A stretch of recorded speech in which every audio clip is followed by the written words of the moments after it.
Everything that happens to you is a direct result of the thoughts you think. You attract the subjects you focus upon to the degree you give them your attention. In other words, if you give a lot of your attention to one subject, you will attract a lot of that subject into your life. If you do not give any attention to a subject, you will not attract a lot of that subject into your life. The law of attraction works in a precise mathematical manner. Everything is energy vibrating at specific frequencies, including you. As you give your attention to any subject, you begin to vibrate in harmony with the subject you are focusing upon. When you give a lot of your attention to a subject, you begin to vibrate in harmony with that subject and you attract experiences that match its vibrational frequency. If you do not give a lot of your attention to a particular subject, you vibrate in harmony with alternate subjects and attract very little of that subject into your life experience. Since you always attract subjects in proportion to the amount of attention you give them, you can easily tell which subjects you are attracting in any given moment.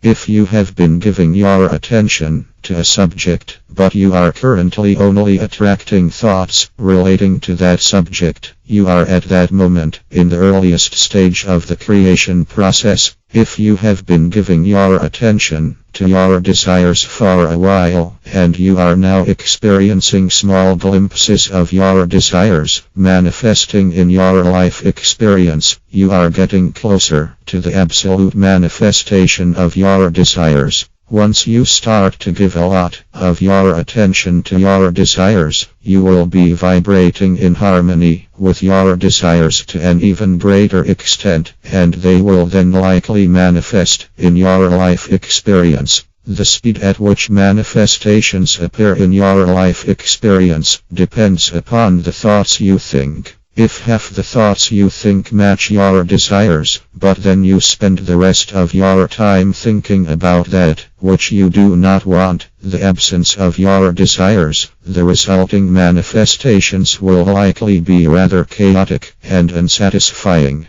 On the other hand, if you were to think even more thoughts about your desires, say 3/4 of the thoughts you think, and the rest of the thoughts you think were also about desirable subjects, you would likely attract your desires rather quickly, because you always attract subjects in proportion to the amount of attention you give them.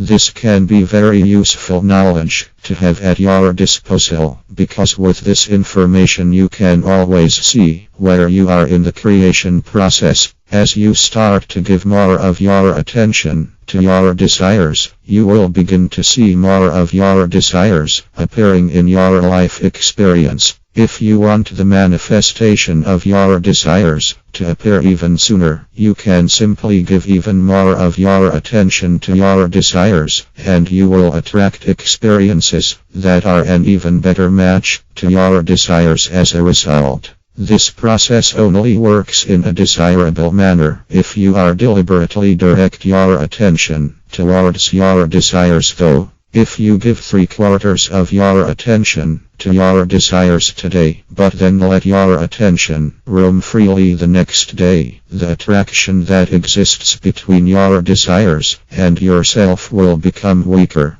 On the other hand, by continually giving more and more attention to your desires, the attraction between your desires and yourself will continually become stronger. As you think about your desires, it is important that you always feel good. When you are thinking about your desires while feeling good, you are at that moment moving towards their fulfillment.